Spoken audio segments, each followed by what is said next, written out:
Hello everyone, and welcome to Out of Character, where we'll go ahead and step out of our gaming worlds to take a look at gaming news IRL.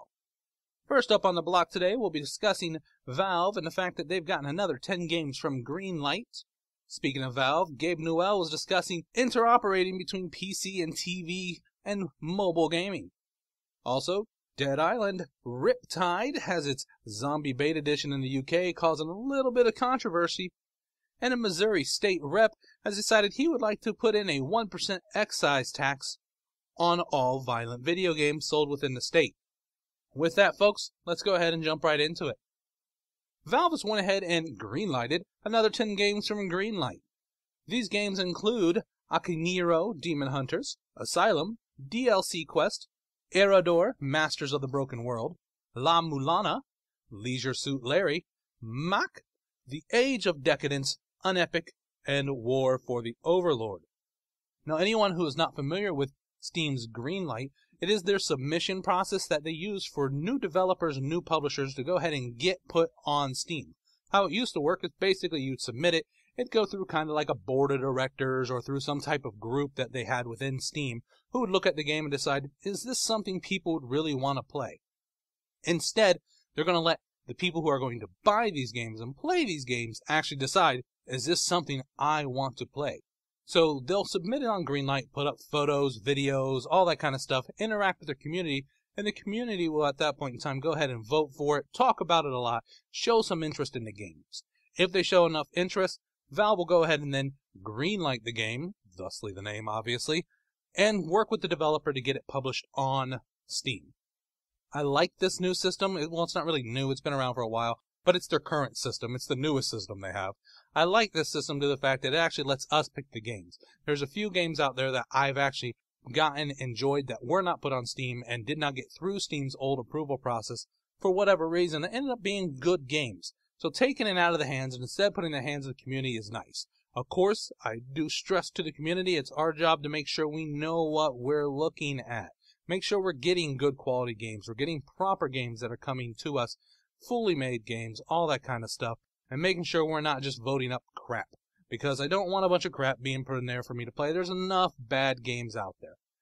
Now, I'm a big fan of indie games. In fact, most of the gaming I do nowadays probably consists of primarily indie games. So anything that helps more and more of the indie developers get noticed, get brought out, I'm a big fan of. So we got 10 new games, looks like will be coming to us. When they'll come will depend on the game. They're all different stages of development. But once they're released, they'll release them one at a time or whenever they get them. Look forward to seeing a couple new things coming out for Steam. Now, speaking of Gabe and Valve, Gabe Newell was on the Nerdist podcast last week where they were discussing things about the combination of PC, TV, and mobile gaming. Now, as of right now, if you play on PCs, you're going to play on PCs. If you play on consoles, you're going to play on consoles. You can't really combine the two. Gabe doesn't care for this, and I happen to agree with Gabe on this one. Gabe quoted saying, "We thought the distinction between living room and PCs was artificial." And it should be. It shouldn't really, or it is artificial, actually.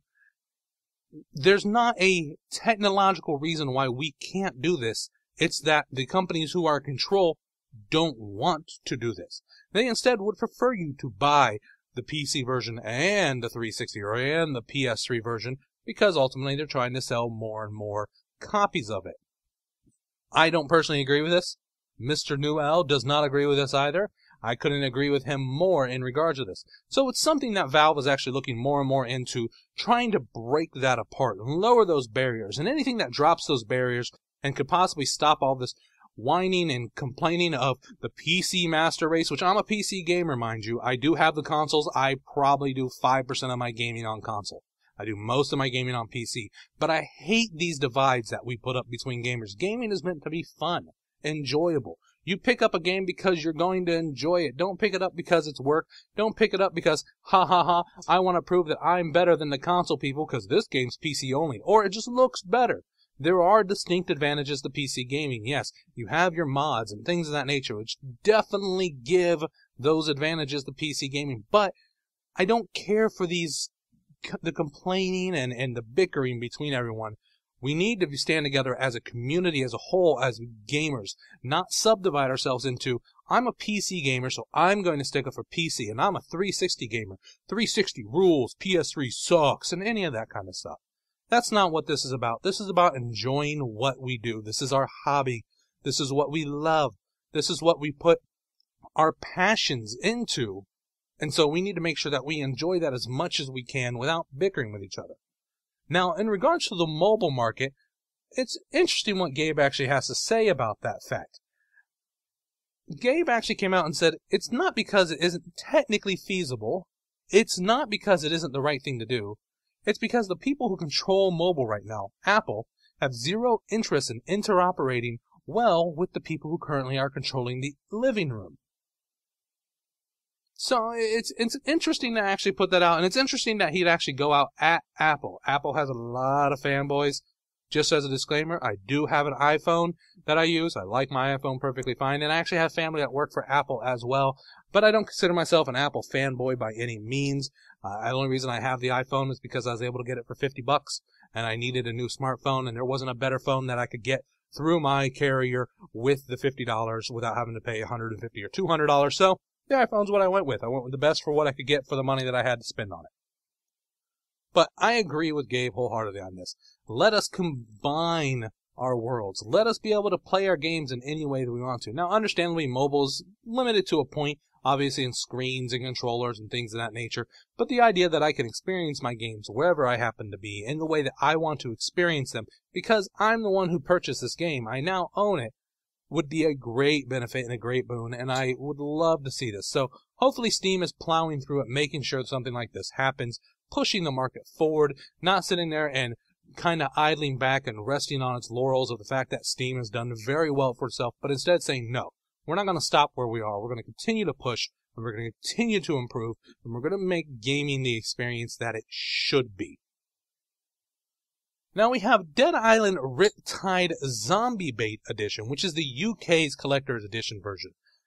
Needless to say, it's caused a little bit of controversy with what's in there. There is a 12-inch statue of a young lady, I would assume, obviously looking at it, who has no head and has no arms, and it's just the torso, so you don't see anything really just below the belly button and up, wearing a two-piece bikini, flying the Union Jacks, since it is the UK edition. That kind of makes sense, I guess, on there. And it's been eaten, is a good way to put it. Lots of blood, lots of tear on it, and things of that nature. Not the most delightful looking thing. And a lot of people are kind of upset about this due to the fact that, well, it's graphic. And while I agree I would not want this 12-inch statue in my house, I kind of think people are overreacting in regards to this. You can buy this if you so desire. You don't need to get the Zombie Bait Edition if you want to have the collector's or if you want to have the game, You can buy the standard game. Nothing's going to stop you from doing that. You can just not buy the game. There's one guy who I was reading about who is starting an actual petition because he wants them to not carry the game at all because he doesn't like it. Well, boo flippin' who? There's lots of games I don't like. You don't see me going around sitting there saying, no, I don't want you to release this. I don't like it. I don't care for Diablo 3. Bought it, played it, bored the snot out of me. If you like it, all power to you. Keep on playing it. I don't want them to stop doing Diablo. I don't want them to shut down the servers. No more Diablo 3. Same idea as anybody else who's left any game. You don't go around saying, no, I want this game to be destroyed because I don't personally enjoy it anymore. That's dumb. It doesn't make any sense. So just because they released it with this slightly grotesque statue doesn't mean you have to buy it. Buy the standard version if you really want to. It is a mature rated game. This is a game full of these type of images. And so if you're fine with blasting these type of images on a 40, 50, 60-inch TV, then you shouldn't have that much of a problem with having a little 12-inch statue that you can just stick somewhere and hide it away if you really want to, or just don't buy the collector's edition.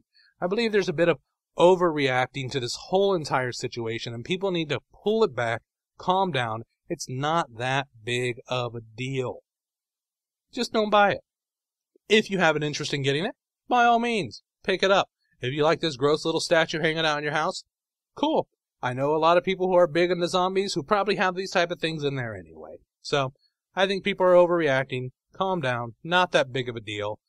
If you don't want it, don't buy it. Now, the last up that we're going to have on the chopping block would be that a Missouri state representative, this would be Diane Franklin, who is a Republican from the 123rd District, would like to introduce a bill that is to be voted on, which would impose a 1% excise tax on all games rated teen, mature, or adult only. Excuse me? I mean, there's not really a good way for me to put this. I am a person who I do not like the idea of putting any type of what is referred to as a sin tax.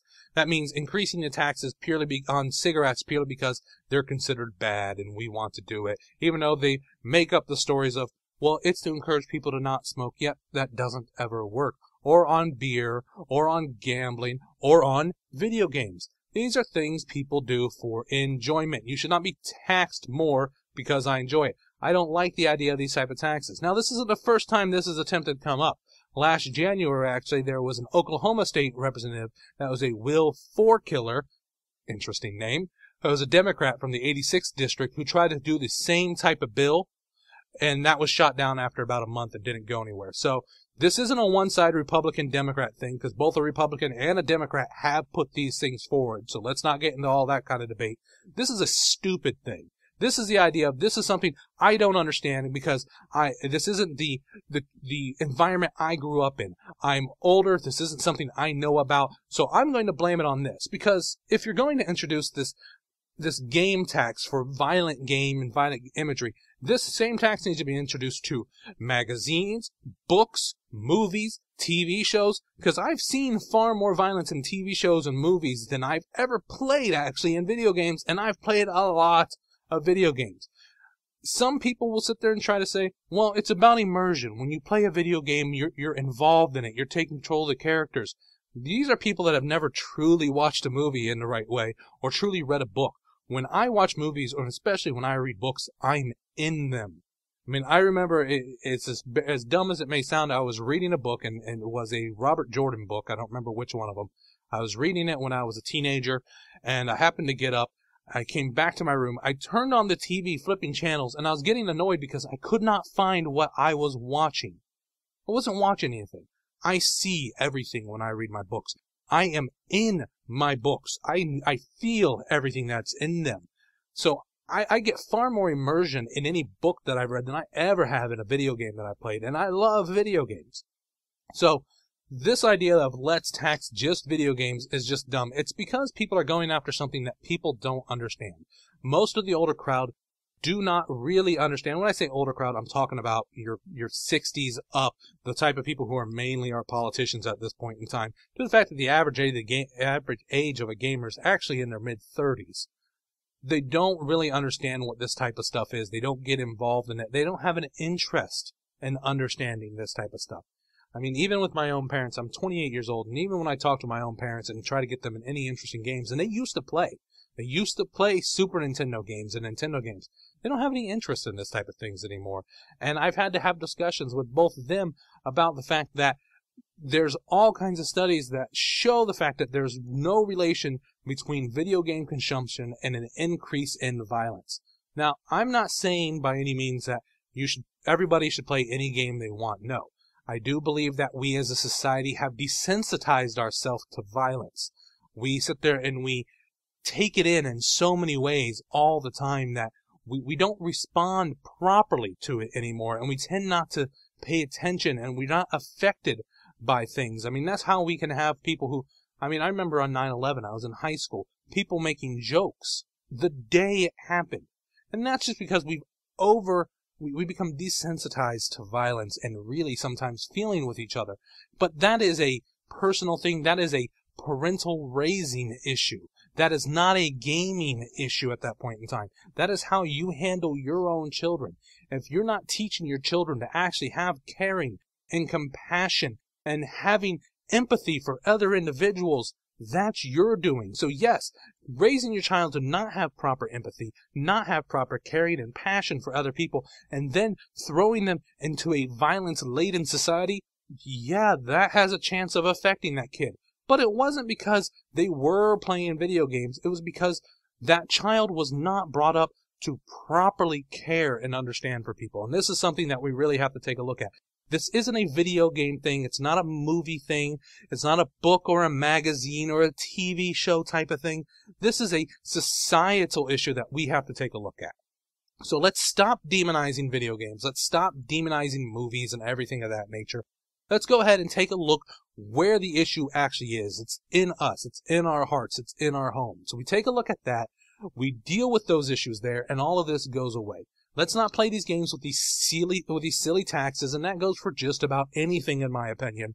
But we eliminate this idea of playing with a silly garbage that's really not going to do anything. Does anybody really think that a 1% excise tax is really going to sit there and stop people from playing these games or anything of that nature? No. Now, of course, they sit there and they'll say, well, we want to use it in order for this good. One thing I've learned about the government that is over us in the last 28 years of my life is that they may have good intentions. That's not where things ever end up. So, for example, the one that was done by a Will Killer back last year in Oklahoma, he wanted to have it for giving money to help fight state obesity and anti-bullying funds. Yeah, the money would have went there at first. And then it would have went to, we wanted to build a museum named after Will Killer, and we figured we'd take the money that Will Killer's put in there and build the Will Killer Museum. That's the kind of stuff that's going to end up happening, really. It's not going to go towards what they meant it to go towards, and it won't stay that way in any way. So, folks, go ahead, take a deep breath, calm down, make sure if you're going to have discussions with people about this stuff, you do it logically, don't do it emotionally. That's the biggest thing, is I always watch people get so emotional, and they get, they don't wrap it around logic. And that's what you've got to do. You've got to wrap it around logic. You do that, everything comes out all right. Well, folks, that's going to do it for us today. I do thank you for watching. If you have any comments, questions, want to share some of your thoughts and opinions on these stories with me, go ahead and leave them in the comments below. Go ahead and PM me. That's fine. Otherwise, folks, I do ask you to go ahead and like and favorite the video and keep on gaming.